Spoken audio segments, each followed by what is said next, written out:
Hai, kembali lagi ke channel Simak Hukum pada siang hari ini, sorean ini, atau malam hari ini, tergantung dimanapun Anda berada. Kembali lagi dengan kita. Di sini ada Bro Vivi, ada Bro Andri. Keduanya sarjana hukum, dan hari ini spesial karena kita langsung didukung oleh K3 Mat. Ada Mali. Kita ada ini apa ini Bro? Onigiri. Onigiri Japanese chicken curry, dan tadi ada yang menarik kayaknya. Apa itu, Bu? Indomie. Indomie onigiri. Onigiri Indomie. Gue jujur gue pengen coba ini sih, tapi belum tahu rasanya, belum pernah coba. So, yuk kita makan. Ayo, saya juga Lalu penasaran nih. Japanese, gue Indomie. Apa? Nggak usah rebutan, tinggal minta beli lagi aja, murah kok. Ngapain kalian rebutan? Makan dulu kita, makan dulu. Sampai isian lagi. Kalau saya nggak salah ya, saya pernah dengar bahwasanya salah satu onigiri terbaik kota Medan itu, bagi kawan-kawan yang pengen coba onigiri itu gak ada pilihan lain selain K3 sebenarnya. Iya, kayak gitu. Iya. Iya. Gak tau kenapa ya. Kalau kawan-kawanku pengen, aku pengen makan onigiri ini, cari di mana ya? K3. K3 ya. Gak ada tempat lain lagi. Iya, betul. Terus mantap nih Indomie. Mantap ini. Wih, Makan ya, guys. benar-benar Indomie ya. Iya, betul itu. Aku pikir cuma rasa bumbunya. Tes dulu, Kak. Tes dulu. Enak nih. Oh, Ada sosisnya lagi. ada sosisnya. Mana? Coba tunjukin di kamera tuh. Jadi, By the way, Bro Niko, kenapa kita mau podcast hari ini? jadi gini Bro, Bro kan ini jual-jualan jasa sarjana hukum. Ini gue baru baca kasus ya, aku gak tahu kalian pandangannya gimana. Gue mau posisikan diri sebagai orang umum. Oke. Ada keributan, salah satu keributan bisa dibilang kecil juga sih. Jadi biasalah, ini kan cerita di lalu lintas. Ada mobil, dia mundur, ada mobil di satu rumah, dia keluar, baru tiba-tiba di berapa rumah setelah itu ada mobil mau mundur. Biasalah mobil mau keluar kan, harus mundur. Tapi tiba-tiba mobil itu karena udah mau nabrak, mereka klakson satu sama lain. Tit gitu ya. Nah, klakson panjang satu sama lain. Tapi yang menariknya itu kan biasa. Yang menariknya akhirnya terjadi perkelahian di sana, atau apa bisa dibilangnya? Percekcokan gitu. Percekcokan di dalam. Jadi, tapi yang menariknya gini. Pertama, orang yang pasti dong, kalau gua lagi di mobil mundur, tiba-tiba ada klakson panjang, kan pasti kita emosi. Wajar kan? Yes, wajar. Orangnya langsung turun, langsung marahin dia, dan di sana ada apa ya? Gak salah, mereka mulai pertamparan dulu. Jadi kita si A tampak B gitu. kita gampangnya ceritanya gini. Ya. Si A ini orang yang klakson, si Oke. B ini orang yang mau mundur. Oke, siap. Oke.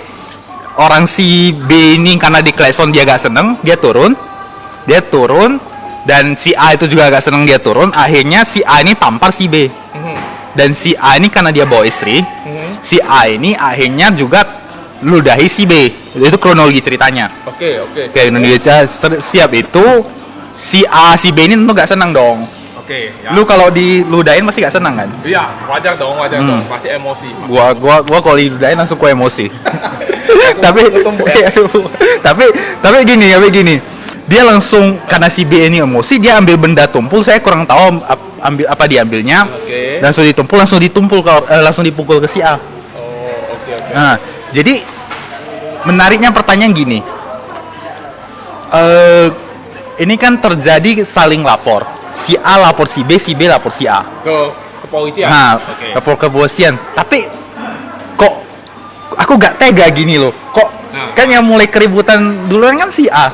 Karena Nah, dia yang kayak walaupun si B itu secara ceritanya ada pukul, tapi yang mulai kan si A. Kok kayak gitu kan, rasanya gak adil. Iya. Itu gimana pandangan hukumnya?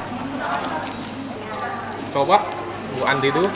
Nah, pandangannya secara masyarakat gimana? Lu tiba-tiba gak ada salah, gak ada apa. Lu tiba-tiba kok gua pukul lu lah. Lu kan pasti lawan. Iyalah. Jelas. Nah, jelas kan. Jadi pandangan lu siapa yang salah sebenarnya di sini?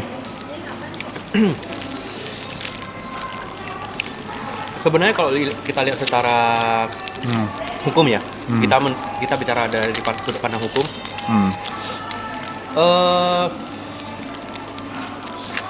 Sebentar, tapi saya apa dulu? Si A yang apa ya?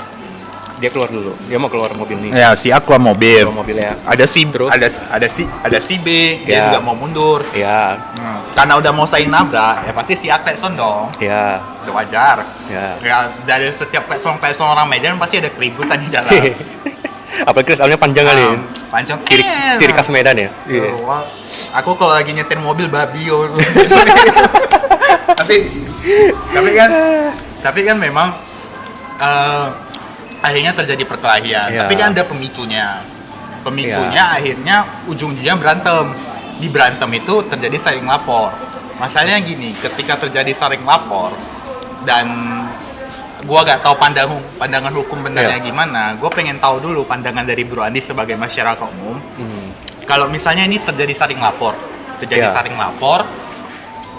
siapa sih yang salah? Yang memicunya kah, atau yang membuat perkelahian itu makin parah? Misalnya kalau menurut cerita kan si B pukul si A, tapi si A-nya sampai masuk rumah sakit. Si B kan enggak. Tapi yang mancing keributan dulu kan si A. Nah, siapa yang salah? Nah, kalau menurut saya ya ini ya, dua-duanya ini masing-masing ada kesalahannya sendiri. Itu jawaban manusia. Si A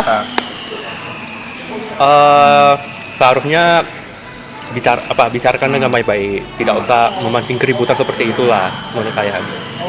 Nah, apabila kalau saya pribadi, kalau saya dipukul orang, sebaiknya sih jangan dibalas. Jadi memang pengen kali saya nambah orang gitu kan. Cuma Agak pau dia. bukan pau. Kita pengen tahu pandangannya. Ya, cuma kalau dari pandangan saya sih, balaslah kejahatan dengan kebaikan. Super wise man. Ya, ujungnya terakhir Duit. kena juga kan. Ya, kita kan bicara seperti itu. Ya, kalau itu sih dari pandangan saya. Ya. Kalau gua bilang si A yang salah, lu terima nggak? Karena dia mancing lo. Ya gua kalau dipukul orang pasti gua lawan dong. Tapi kan dia yang mancing. Iya. Kalau sebentar tadi Bro bilang dia balasnya dengan memakai benda itu. Bisa gua cuma nampar lu. Dan tapi kan gue yang pancing. Tapi lu tiba-tiba bawa alat berat atau apa, pukul aku sampai babak belur. Misalnya lu pukul gua sampai masuk rumah sakit, gua cuma nampar lu, tapi gue yang mancing. Dan gua rasa gue yang salah. Kalau saya bilang sih yang salah ini yang memakai alat pukul itu. Kenapa? Karena memang Bro yang mancing keributan. Cuma dibalas dengan yang alat yang lebih bahaya, saya rasa sih itu udah keterlaluan sih. Gua kan mau bela diri. Itu bukan bela diri lagi, itu pembalasan itu namanya. Kita nanya pakarnya langsung lah ya, kita nggak tahu yang gimana. Jadi gini, saya suka bilang sama orang, engeriting dalam bahasa Belanda itu namanya engeriting. Bahasa Indonesia itu tindakan main hakim sendiri. Berbeda dengan notweer. Notweer itu bahasa Belanda ya. Kalau diartikan dalam bahasa Indonesia adalah pembelaan terpaksa. Pembelaan terpaksa. Iya. Maksudnya gimana tuh, Bro? Ya, misalnya contohnya gini ya. Ada lu nampak satu maling masuk rumahmu. Gua tanya Bro Niko, kalau ketemu maling, Bro Niko apa ya Bro Niko lakukan? Teriak. Teriak habis itu tolong. minta tolong, ya kan? Mungkin Bro Niko ikat dia atau gimana kan? Bisa jadi? Bisa jadi kan? Apa Bro Niko harus pukul dia? Enggak sih. Enggak kan? Kalau dia tidak mengancam kita nggak perlu pukul dia kan? Ya kan? Tapi kalau misalnya dia mengancam kita, terus ternyata Bro Niko bisa taekwondo, taekwondo dia jatuh, terus Bro Niko ikat, itu pembelaan terpaksa. Karena ada ancaman ke diri kita. Iya. Oke. Tapi kalau kasus ini tadi memang kita bicarakan dia yang memancing emosi dulu. Kayak sound. Otomatis orang bisa emosi dong, ya kan? Ya. Terus kalau nggak salah tadi ada tampar si B ya. Tampar si B. Salah. Jelas salah Jelas. itu, ya kan? Terus katanya istrinya ada buat hal senonoh kepada si B juga, Katanya diludahi. Nah, salah nggak? Salah secara norma kesopanan di masyarakat, ya kan? Tetapi masalahnya kalau saya jadi B, saya memang emosi. Tapi saya mungkin tidak akan membalas dengan mengambil benda tumpul dari mobil saya, pukul ke dia. Oke? Mungkin kalau misalnya tiba-tiba kita kena pukul, kita udah tak berdaya, samping kita memang ada batu, kita hantam, itu masih bisa kita bilang pembelaan terpaksa. Karena batu itu kan semuanya ada di jalanan, bukan rencana kita. Oke? Tapi kalau ini dia ambil kayak penganiayaan terencana. Iya, tapi kan kalau dalam hukum itu nggak ada penganiayaan berencana, tapi pembunuhan berencana ada di 340 KUHP.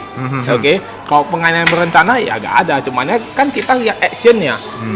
Dia ambil benda tumpul itu pukul. Kalau dia udah mundur, harusnya kita langsung minta tolong geraikan kita dong. Jangan kita maksa pukul lagi. Kalau kita udah maksa pukul lagi pada dia udah tak berdaya misalnya kan, itu namanya sudah jelas penganiayaan, masuk ke ruang lingkup 351 KUHP. Berarti case-nya gini, ketika misalnya kita diganggu orang, kita gak boleh dasarnya melawan dia dengan cara kekerasan juga. Bukan nggak boleh, kita boleh melawan dia dengan cara kekerasan. Tapi kalau menurut saya, pandangan saya, ketika orang yang kita lawan itu sudah jatuh, ibaratnya dia sudah jatuh dan kita bisa mengantisipasinya dengan mengikat dia atau sebagainya. Contohnya kasus percetokan tadi ya, perkelahian tadi. Kalau saya jadi dia, saya begitu pukul dia mundur, dia jatuh atau gimana, saya langsung minta tolong tetangga, tolong raikan kita dong. Habis itu kan saya pasti kena pukul kan tadi ada luka. Ya saya langsung buat laporan aja. Waktu kita langsung buat laporan. Cair. Ya. Ya setidaknya kita amannya di sana. Jadi nanti dia kalau buat laporan balik, nanti kan pihak kepolisian akan meng-cross-check dulu barang bukti di lapangan, alat bukti, barang bukti bisa berupa tongkat yang tadi, ya kan?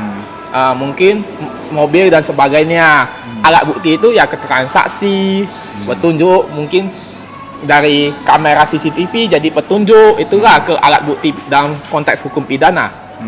Nah, nanti akan dibuat namanya mekanisme pemeriksaan lapangan dari pihak kepolisian, apakah benar tadi si B menganiaya si A. Jadi kalau tadi kita cuma lawan dia, kita udah buat dia mundur, kita gak siksa dia. Bukan siksa sih, gak lanjut pukul lagi, kita langsung minta, weh beracun, tolong aku. Itu kita kemungkinan aman, gak bisa dipidana. Kalau memang dia ngelawan, misalnya si A udah kita pukul mundur, dia ngelawan lagi, ya kita tetap harus self defense. Tapi kita jangan sampai menyakiti dia dengan cara jangan kasus yang tadi kan udah bukanya udah berat kali kita lihat. Jadi salahnya di sana menurut saya. Kalau menurut Bro Willy sih, ini kan dua kasus yang menurut gua cukup menarik ya. Satu mancing, satu emosional kan. Kira-kira kalau dari pandangan Kun siapa yang salah? Dua-duanya salah. Dua-duanya salah. Kalau diukur dari hukuman, berapa tahun penjara, berapa tahun yang gini? Saya opsinya dua-duanya harus dihukum atau dua-duanya lakukan perdamaian. Kenapa begitu? Karena kasus ini kita lihat ancaman maksimal pidana penjaranya di bawah 5 tahun. Penganiayaan ya. Jadi waktu tahun 2020 sampai 2021 kalau nggak salah ada keluar peraturan Kepolisian Republik Indonesia tentang restoratif justice. Dan ada peraturan kejaksaan tentang restoratif justice juga. Jadi dalam kedua aturan itu ada dituliskan bahwasanya apabila perkara pidana yang ancaman maksimalnya di bawah 5 tahun penjara, sebaiknya seyogianya diselesaikan dengan restoratif justice. Damai dong kalian, tetangga kok ribut kan kayak gitu ya kan? Biasa ada uang damainya itu. Nggak tahu lah. Ya kayak gitu kan. Ya Kalau saya bilang sih ya sama-sama damai, sama-sama saling mengobati lah ya kan. memang. Kedepannya jangan kayak gitu lagi karena sering terjadi masalah seperti ini. Nah, contohnya semalam saya lihat di sosmed ada pencuri masuk ditangkap warga. Biasanya warga ngapain? Pasti pukul dia kan, pukul pencurinya. Ini warganya, masyarakatnya saya bilang hebat kali loh. Mereka malah menundukkan pencurinya dan lalu diikat di pohon. Habis itu mereka lapor ke kepolisian. Oke? Memang nggak ada sentuhan fisik ke pencurinya. Mungkin ada, tapi setelah persentuhan fisik mereka langsung ikat. Karena yang berwenang untuk menangani suatu perkara ada pihak kepolisian, bukan masyarakat. Harus ingat itu. Meskipun seorang begal yang sudah salah, dalam hukum pidana itu mengandung asas praduga tak bersalah. Seseorang tidak boleh dinyatakan bersalah apabila belum ada keputusan pengadilan yang berkekuatan hukum tetap, yaitu Inkrah van Gewitz. Berarti namanya. kalau misalnya nih, kan di Indonesia tuh kasus pengeroyokan sering. Kalau misalnya ada begal, udah tahu begal langsung diincar rame-rame, langsung dikebuk-kebuk rame-rame. Itu masyarakatnya bisa dipidana nggak? Kemungkinan bisa ke pasal 170 Junto 351.